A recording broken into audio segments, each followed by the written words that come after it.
What up, what up, what up, everybody? This your boy KO. Let's take this ride. This is my interview with life.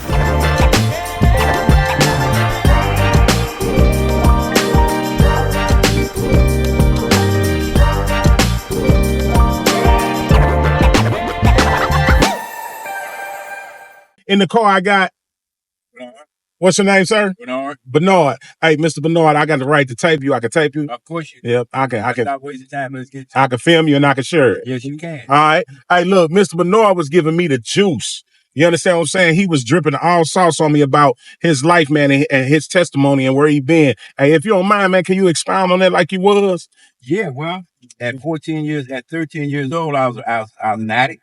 I was a dope fiend till I was 18. I went to the penitentiary.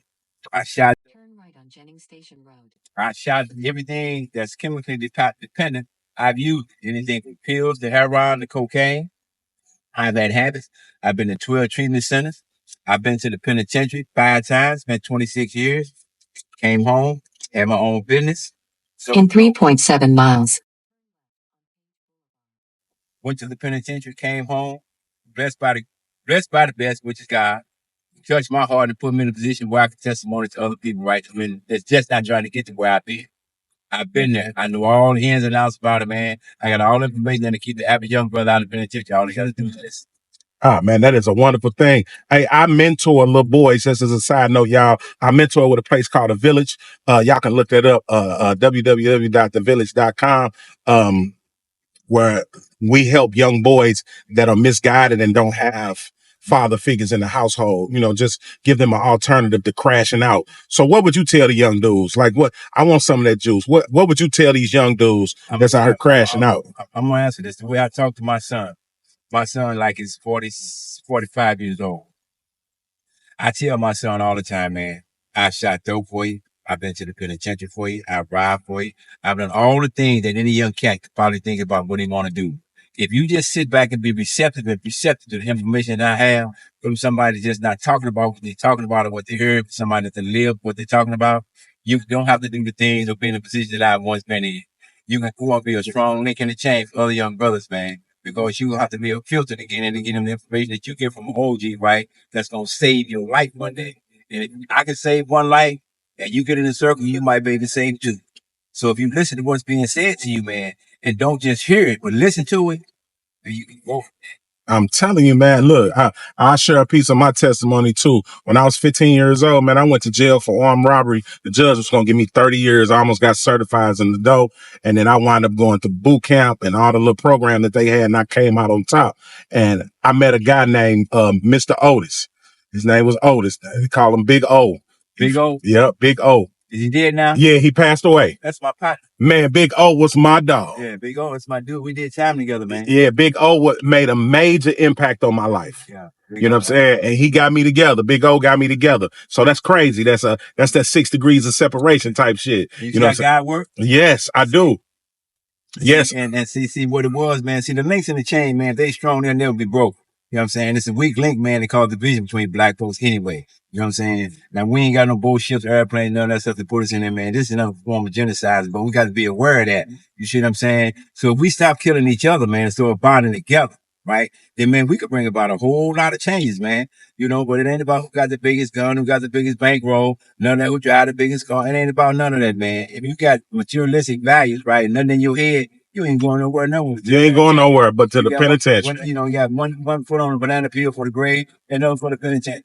So the choice is yours. You know what I'm saying? But if you get the right information from the right source, see, you have to know and have a trained ear, man, for the right thing. See, we all got a special sign that we get when God talking to us and when the devil talking to us. It's the same way with information.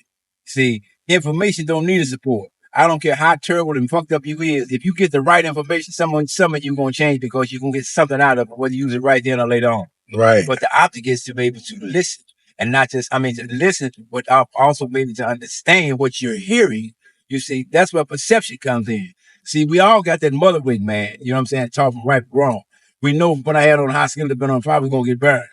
Right? So we ain't already got to be a dope fiend. We ain't got to go to penitentiary. We ain't got to try to kill each other. We ain't got to try to do none of that stuff, man. But those that have been there with a testimony to give to those that listen, man, we can put some strong links in the chain, bro. Yeah. So look, I always tell people about what happened pre-desegregation, pre-integration. A lot of us, we went totally backwards after integration and desegregation. Right. Would you agree with that? I do. So what was it like, man? I never asked you how old you were, but you know what I'm saying? I know you.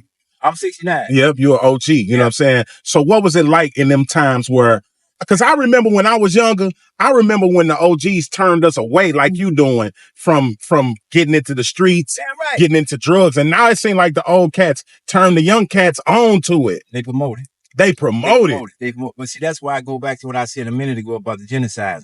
See, when I talk, I try to make a hook, right? So it all come back together. Yeah, for sure. But see, we don't got no airplanes, man, no ships, no boats, no trains. We don't bring none of that shit into the country. Exactly. All right. So somebody brings it in here. Right. So it's another form of genocide. Hitler wanted to take over the world, so he found a method of being able to genocide without putting any labels on any particular race. Right. There's another form of genociding out here. Right. So if I got some drugs and I know that I can get you adapted to it and you can take that into your circle, right? Well, we can expand that and I keep it out of my circle, I'm genocide. Right. I'm downsizing one side and upgrading on the other side. That's right. Right? That's what people got to understand. See, that's what I mean when I say, if you listen, don't just hear what's being said, you'll understand the point. That's right. This is what I try to get across to the young cats. You see, if I see right now, without me having ever used drugs or anything like that, right? What if I walk into a circle where everybody was shooting dope and start talking what I'm talking? Man, get out of there. We don't want to hear that. Right, because they can't relate. They can't relate. They can, but they got a blocker. Right. You see, what I'm doing right now is more important than what you're talking about.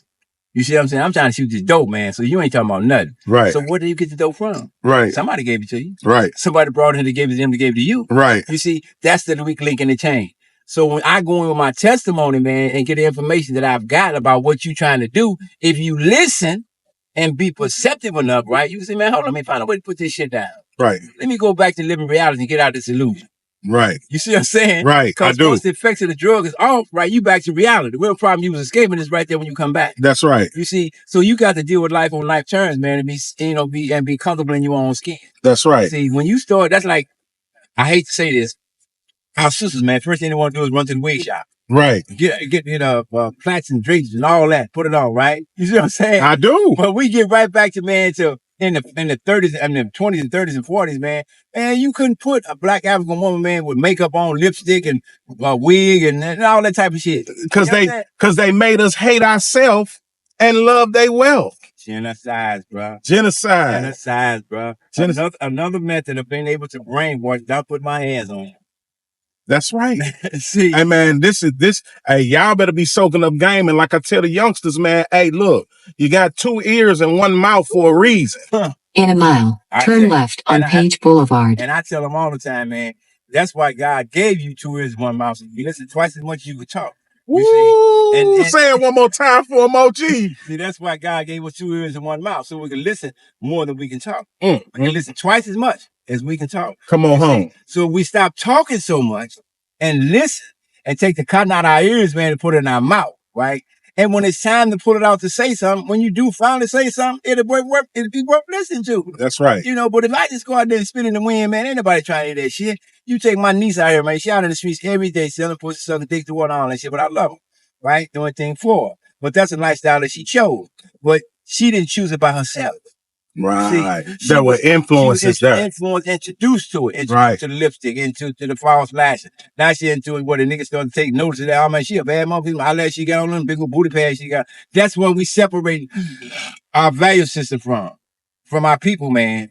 If we start to learn and love, man, every black man and woman, I don't care what they look like, I don't care what they doing, you show them love and respect, man, out the gate 24/7, every time you lay eyes and hands on, bro, you'd be surprised, man. It can start anywhere where we can grow, man, into a community of bonded black people, man, doing and having the things that everybody else in the world doing and having. I'm tired of eating hamburger while everybody else eating steak. For real, man. The biggest thing, you hear what he talking about? Solidarity and reclaiming the narrative. The name of my company is I Am a King. You know what I'm saying? And it's also I Am Making. It's an entendre because kings create, right? And our mission statement is it's our duty to reclaim the narratives. It's our duty to reclaim the narratives. But to hear it and don't act on it, it's like, like faith without works. Ain't no good. Faith without works is dead. Ain't no good, bro. Yeah. Faith without works is dead works. It ain't no good. Yep, I was right up in here. This where I had the accident at. Right at the top of the hill up there. Where we going to, OG? Right up the top of the hill. Right at the top of the hill. And I'm going, ain't that something how God work? In a quarter of a mile, I'm going to the top of the hill where I had the car accident to drop the OG off. And the thing about it is, see, my God, my understanding, don't make mistakes. Everything in life is destined to happen. You being my driver, us having this particular conversation and this interview was destined to happen. You didn't plan it. I didn't plan it. Fate has a tendency to work on its own. That's right. You like to happen, right? Right after the light. Right. And keep on down. You keep on down. Okay. We're now about a YMCA on the right. Okay. And so, but this is why I try to tell people, man. Arrive at the drop-off. It's on down. I tell people all the time, man. I've got to the point that, hey, y'all can't miss none of this, because what he just said is it's a privilege that God give you. What you say about God, OG? God gave us the free will to choose right from wrong. See, he gave us that right. So when we make a decision, man, on what we want to do in our life, right? God already know the decision we're going to make. But sometimes it takes some long to others to learn or to accept. Okay. So when that time comes, God said, well, okay, I'm going to write this into your book of life. See, it's 2 books of life. You got the book of life and the book of eternal life. All right. Book of life, man, boy, we're prone to make a decision and change our mind at any given time. But universal is absolute. When the decision is made, you can't change because it's destined to happen. Like, hey, hold on, OG. Hold on. My editor gonna kill me. See, God. See, we back at it, y'all. I'm sorry for the interruptions. I know this is powerful, so I don't want to break it up. Go ahead and close us out, OG. Yeah. So the thing about it, man, is look, my name is Bernard Smith. I got a phone number 314-703-9250. For all that see this interview, man, and find any interest at all in the things that me and this brother just talked about and the jewels that I just shared, please give me a call. This interview does not stop here. My line is open 24/7, all right? I ain't got all the answers, but the ones that I got, you welcome to, and the ones that I don't have, we'll find. Hey, and with that, like I tell all my people before they get out the car, hey, man, I love you. And I thank you, man. I thank you, OG. That was real talk. Hey, God sent people your way for a reason. They don't make no mistake. No mistakes. Remember that.